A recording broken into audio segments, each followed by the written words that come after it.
The suitcase scraped against the hardwood like fingernails on a chalkboard, a sound I would never forget.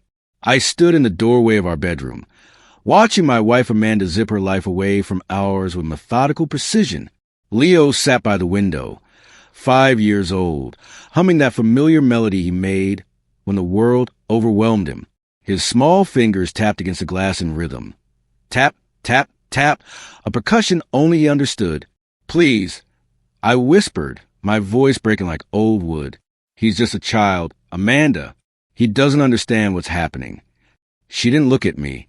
Her blonde hair caught the afternoon light as she snapped the zipper shut with finality that made my chest constrict. "That's exactly why," she said, her voice crystalline and cold as winter. "He never will understand. He'll never be normal, Michael. I can't." She stopped herself, but I heard what she didn't say. "I can't love him." Leo turned from the window, his dark eyes searching for meaning in her face the way children do, reading expressions they can't yet comprehend. "Mommy?" His voice was small, uncertain, a question rather than statement. For one eternal second, she froze. I saw it in her face, a flicker of something that might have been conscience. Her jaw tightened. Her eyes, when they met his, were already distant. "Michael, you wanted to play a hero," she said, wheeling her suitcase past me. Her perfume, jasmine and something expensive that would never smell like love, brushed past me like a closing door. "Enjoy it." I could hear the car running outside. Through the window, I caught a glimpse of Derek, my colleague from the firm, leaning against the passenger door. He'd been comforting her for months, he'd said, just helping her through a difficult time. I understood then what that meant. Leo's forehead pressed against the glass, small and pale as a ghost. His fingers stopped moving. When he looked back at me, he wasn't humming anymore. "Mommy come back?" His voice cracked in the middle of the question. I fell to my knees beside him, pulled him into my chest, and did something I hadn't done since his autism diagnosis 3 years earlier. I cried, not silently, not with dignity. Raw, broken sobs that told him everything he needed to know. She wasn't coming back. The first month was a kaleidoscope of chaos disguised as normalcy. Leo stopped sleeping through the night. I'd wait to find him standing in my doorway at 3 a.m., clutching his stuffed fox, worn velvet, one eye hanging by a thread, whispering, "Mommy, Mommy," into the darkness. Some nights, I discover him sitting by the front door at dawn, waiting as if her absence was just a test of faith. I called Amanda twice. The first time, she didn't answer. The second time, her lawyer called me back within the hour. Their message was clear. Custody was mine. Support would be minimal. She blocked my number on the same day she blocked out her son. My parents lived 2 states away, and Amanda's family made their position clear through a single email. "We think you've dragged her down with that poor boy. She deserved her freedom." That poor boy, my son, the words replayed in my mind like a curse. I learned to function on 3 hours of sleep and black coffee that tasted like survival. I learned to fold little clothes at midnight, to calm sensory meltdowns by 2 a.m., to show up to my architecture job looking like I hadn't fractured inside. My boss noticed the absences, the distracted gaze, the way I'd sometimes check my phone during meetings, praying there wasn't an emergency at Leo's school. One morning, 6 weeks after Amanda left, I ran into her at the grocery store. She was standing in the produce section, wearing a white sundress I'd never seen before. Derek pushed the cart beside her, his hand casually on her back. She looked radiant. The kind of radiant that comes from the absence of responsibility, from choosing lightness over love. When she saw me, her expression flickered, recognition then calculation. "Michael," she said, her voice bright and practiced. "Still playing hero?" It wasn't a question. It was a verdict. Leo was holding my hand, and I felt his grip tighten. He looked up at her, and his small face transformed. He waved, a tentative, hopeful wave that broke something inside me that I thought was already broken. Amanda smiled. For one moment, I thought she might wave back, might say something, might acknowledge that somewhere inside that beautiful, empty shell was a woman who had given birth to this beautiful, perfect boy. She turned away, deliberately, completely. She didn't look back. That evening, Leo didn't eat. He sat at his plate, moving food around with his fork, his eyes fixed on something no one else could see. When I asked if he was okay, he didn't answer. He just stared, and I realized at the moment she turned away, something shifted in him. Some fundamental trust in the world fractured. I held him while he slept that night, and I made a promise. Whatever it takes, I'll show you that not everyone leaves. I'll show you that you're worth staying for. The bills multiplied like bacteria. Insurance denied Leo's therapy sessions once Amanda stopped contributing. My job at the architectural firm, a position I'd held for 7 years, began to crumble under the weight of my divided attention. The day I was fired, Leo was home sick with a fever that climbed to 103 degrees. I sat beside his bed, pressing a cool cloth to his forehead, listening to him breathe in shallow gasps. His face was flushed, his small body rigid with discomfort. "Daddy," he whispered to the haze of fever. "Is Mommy mad at me?" My heart seized. This was what her abandonment had done.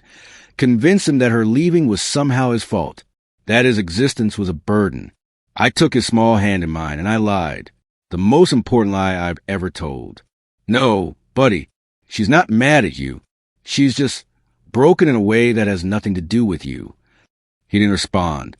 He just curled onto his side, hugging his fox tighter, and drifted back into fevered sleep. That night, after midnight, I sat in the dark kitchen with a glass of water I wasn't drinking and a moment of clarity I wasn't asking for. I pulled up Amanda's social media. There she was, in Paris, no less, standing in front of a fountain, her head tilted back in that practiced way, her smile glittering under Parisian lights. Derek stood beside her, and beneath the photo, she'd written, "New beginnings.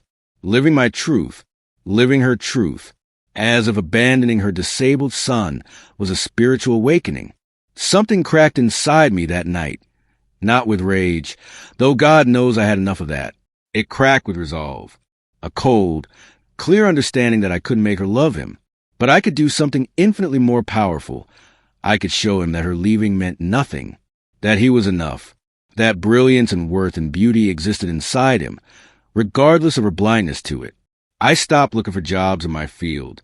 Instead, I took everything. Construction work, night shifts at a 24-hour warehouse, freelance consulting for small firms that needed short-term help. 12-hour days blended into 14-hour days, blended into a blur of exhaustion that felt like purpose. Every spare dollar went to Leo. Speech therapy, occupational therapy, art classes, and most importantly, time. I wrote down every new word he spoke in a leather notebook I bought from a thrift store. Butterfly, puzzle, tired. Each word was a small miracle, a confirmation that he was finding his voice. Each time he met my eyes for a second longer than the day before, I celebrated silently, sitting in the kitchen after he slept, with my hands shaking from fatigue and something like joy. She left us broken, but I decided with every cell in my body, that she would never see us that way again. Years moved forward like a river that doesn't remember where it came from. Leo was 9 the day he asked for a computer instead of birthday presents. Not a toy computer, a real one. He'd seen one at a friend's house and become obsessed with the way the screen glowed, the way buttons made things happen. I found a used laptop at a pawn shop. Scratch keyboard, slow processor, but functional. I brought it home on a Tuesday evening, and his face transformed in a way I'd never seen before. That first night, he stayed awake past midnight, his small fingers tentatively pressing keys, his face illuminated by the blue-white glow of the screen. When I came to check on him, intending to send him to bed, he looked up with an intensity that stopped me cold. "It's like building with words, Dad," he said, quietly. "They listen better than people." My throat tightened. I wanted to tell him that people could listen too, that not everyone abandons, that his mother's absence didn't mean the world was full of people like her. But I couldn't lie to him, not about something that important. Instead, I sat beside him and we coded together. I understood nothing. He understood everything, and that was enough. Meanwhile, Amanda was sending divorce papers through a lawyer. No letter, no personal note. Just her signature in blue ink on a document that felt less like an ending and more like a chore she'd finally completed. I signed him in the kitchen at 2 a.m., with Leo asleep against my shoulder, his hand curled around mine even in sleep. "Just you and me, kid," I whispered into his hair. "From now on, just you and me." He didn't wake, but I felt him shift closer, as if some part of him understood. Middle school was brutal in ways that had nothing to do with academics. Teachers called him difficult. Parents whispered when he stim-flapped in the hallway. Other children couldn't understand why he didn't make eye contact, why he spoke in that careful, measured way, why he preferred the pattern of ceiling tiles to the chaos of social interaction. At a school event, I overheard a mother say to her friend, "Poor thing. His mother couldn't handle it. Can you blame her, really?" I smiled politely. I walked away. Inside, I burned with fire that would have consumed me if I'd let it. That night, Leo was at the kitchen table, working with wire and blinking LEDs, creating something I couldn't quite understand. A light pattern, a code made physical. "Dad," he said quietly, not looking up from his work. When people don't understand something, they think it's broken. I stared at him, at the intelligence in his profile, the concentration in his hands, the absolute certainty in his voice. "You're not broken, Leo." He smiled faintly, that rare, genuine smile that lit his entire face. "I know. You told me that." I realized in that moment that while Amanda's absence had hurt, it had also done something unexpected. It had carved out space. Space where Leo could grow without cold eyes watching him with disappointment. Space where his difference wasn't a problem to fix, but a gift to develop. By 16, he'd built a prototype for something revolutionary, an adaptive communication app that translated patterns and colors into language for nonverbal children. I didn't understand the technical specifications, but I understood the light in his eyes when he explained it. And I understood that she'd never see this version of her son, the genius she'd abandoned. When that thought crossed my mind, I didn't feel anger. I felt something cleaner. Relief. The news broke on a Tuesday morning. I saw the headline while scrolling through my phone at work. Tech investment firm crumbles under fraud investigation. Founder Derek Holloway under federal indictment. Derek, my wife's new beginning. I didn't feel satisfaction. I felt something more complicated. Vindication mixed with a strange empathy that comes from seeing someone else's life implode. That evening, Leo was arranging his dinner by color, a habit he developed, finding comfort in visual order. He glanced at me. "Bad people?" he asked. "Something like that," I said. He nodded thoughtfully and continued eating. 1 week later, my phone rang. The caller ID read, "Unknown." I almost didn't answer. Something made me pick up on the fourth ring. "Michael?" Her voice was different, smaller, trembling at the edges like paper and wind. "Michael, it's Amanda." I didn't speak. I just wanted to know, "How are you? And Leo? How is he?" I could hear traffic in the background, the muffled sound of a life coming apart. The house must have been repossessed. The lifestyle unsustainable without Derek's fraud. "We're fine," I said simply. "That's..." She paused, and I heard her breath catch. "That's good. Maybe we could meet? Just for coffee? I'd like to know about him. About his life." I looked across the kitchen table at Leo, who was humming softly while arranging his food into patterns. 17 years old. Brilliant. Oh, not because of her. In spite of her absence. "He doesn't need that," I replied. "You're still bitter," she said, and I heard the echo of every entitled woman who'd ever been held accountable for her choices. "No," I said gently. "I'm busy. We're busy. Building a life."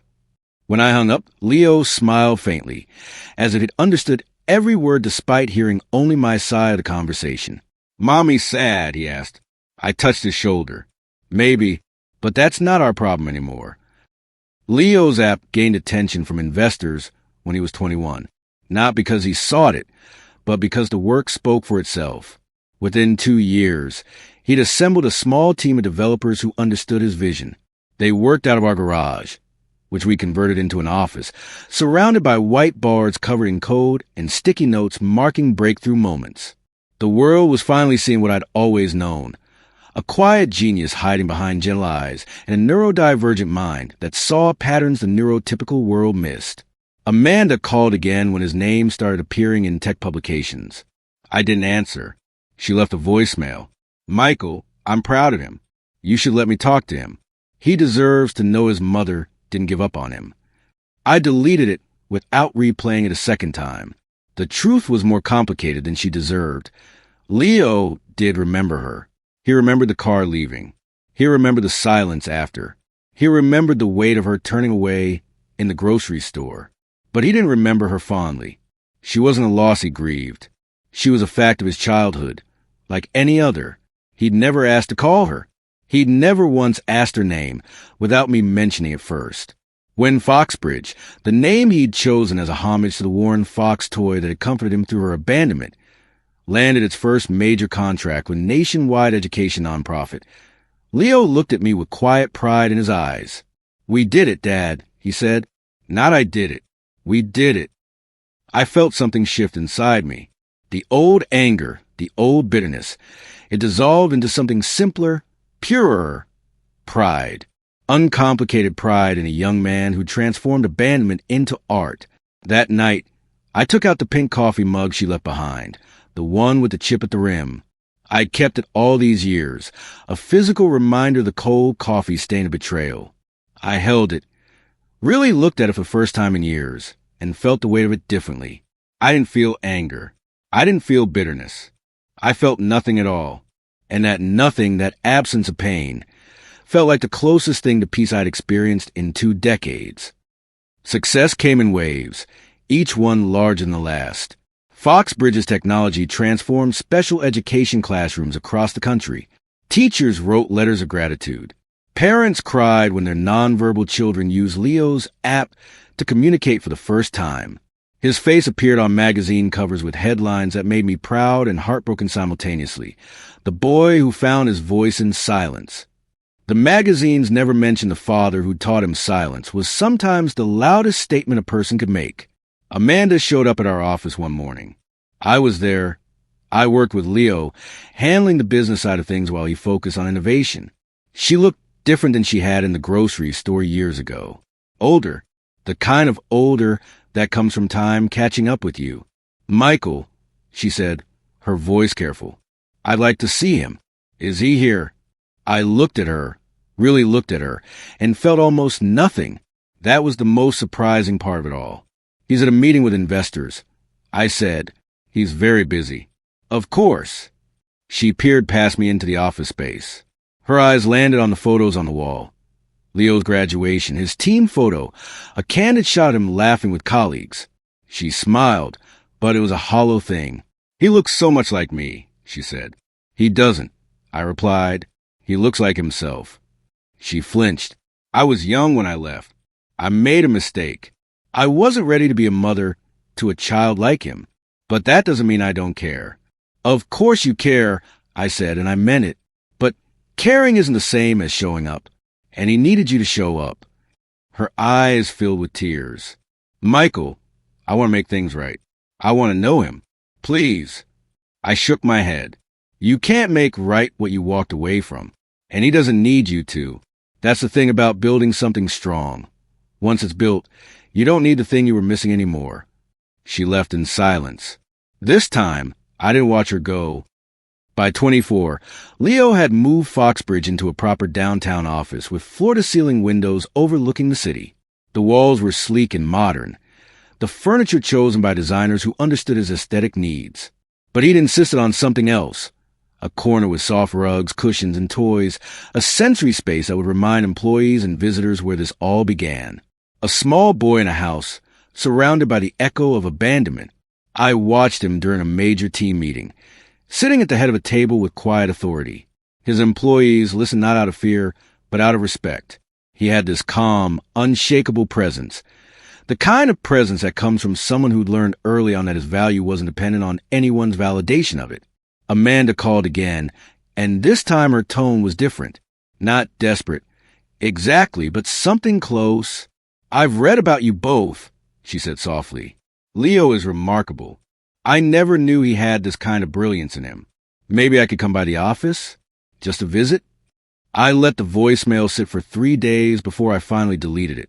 Leo walked past as I was doing it. "Dad?" he asked, tilting his head with that familiar curiosity. "Nothing, buddy. Just housekeeping." He nodded and returned to his coding, and I realized something profound. Her words no longer had the power to disturb him, and that was good. That was what we'd fought for all these years. But it stung anyway, the knowledge that she had no idea what she'd missed. Not just his success, but the intermediate moments. The late nights helping him debug code. The quiet victories that would never make headlines. The way he laughed now, freely and genuinely, with the lightness of someone who built himself without external approval. Her absence had become her shadow, one she'd never escape. By 30, Foxbridge had become a $10 billion company. Not because Leo had been chasing wealth, but because he'd been solving a problem. And the market had recognized the solution. Investors lined up. Tech publications called him a visionary. Universities offered him positions. Nonprofits begged to partner with him. Through it all, Leo remained the same person he'd always been. Thoughtful, measured, focused on the work itself rather than the accolades surrounding it. Amanda appeared in magazines now, subtly inserting herself into his narrative. "My son," she'd say in interviews that would never air, in comments beneath articles she hoped he'd see. She was trying to rewrite history, to claim a place in his story that she'd forfeited the moment she'd turned away in that grocery store. One evening, Leo asked me about it directly. "She's pretending she was there," he said, showing me a particularly egregious Instagram post where Amanda had left a comment. "So proud of what you've accomplished. A mother's love follows you always." I read it aloud to him, and for a moment, I waited to see if it would hurt him, if the loss would finally catch up with him. Instead, he just typed, "concentrating," as if channeling every emotion into creation. When he finally spoke, his voice was steady. "She wasn't there," he said simply, "and pretending doesn't change the past." I felt my chest expand with something that transcended pride. This was wisdom. This was freedom. This was the most powerful response to her narcissism, his complete indifference to her narrative. Years later, when I finally told this story, I did so not with bitterness, but with clarity born from distance. Amanda had faded from our lives entirely. She'd stopped calling when she realized we weren't going to accept her rewrite of history. She'd stopped appearing in magazines when Leo refused to acknowledge her publicly. She'd become what she'd feared most, irrelevant. But I didn't tell this story to celebrate her downfall. I told it because it taught me something I needed the world to understand. The quietest revenge is also the strongest. It isn't loud. It isn't vindictive. It isn't about proving her wrong or making her suffer. It's about building something so whole, so complete, so beautiful that it doesn't require her acknowledgement to exist.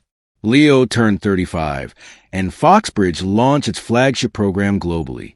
Teachers in 37 countries reported that his technology had helped children communicate for the first time. Some of those children would grow up to be programmers, artists, scientists, or simply people who felt heard. Amanda sent a letter one last time, asking to visit the office, asking to finally be part of the story. I read it aloud to Leo. He looked up from his work. "She's not part of this world," he said simply. I smiled, a quiet, complete smile. "No, she never was, and that's the best justice of all." For years, I carried heartbreak and quiet rage. I carried resentment about sleepless nights and legal battles and the impossible calculus of raising a disabled child alone.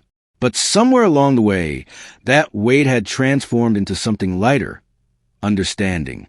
She'd done us a favor, paradoxically, by leaving. She created a space for Leo to become himself without the weight of her disappointment, without her cold eyes reminding him that he was wrong simply for existing as he existed.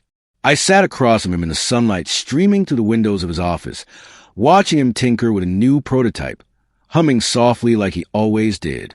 He was 35 years old, a visionary who'd changed the world, a man who loved his work and himself with equal measure. And I realized her absence had been our greatest gift. I was the boy people didn't expect to survive. They whispered about what I was missing, words, eye contact, the ability to fit into their boxes. What they didn't see was what I was building. A life independent of anyone's belief in me. My father taught me this. Your worth isn't determined by who abandons you or who validates you. It's determined by what you create in the spaces where cruelty tried to make you disappear. I spent my childhood in silence, not because I had nothing to say, but because I was learning to speak in a language only I understood. The revolution doesn't happen through rage. It happens through boundaries. It happens when you refuse to apologize for the space you occupy, when you stop performing for people who've already decided you're broken. If you've been gaslit into invisibility, if your silence has been mistaken for weakness, let me tell you what I know. Your survival is extraordinary. Your boundaries aren't difficult. They're necessary. Share this with someone who needs to hear it. Tell them their worth was never in question. It was only ever waiting to be remembered. Subscribe and hit that bell, because this is where we tell the stories that matter, the ones about turning abandonment into empathy, humiliation into triumph, and silence into the most powerful language there is. Your ending hasn't been written yet. Write it yourself.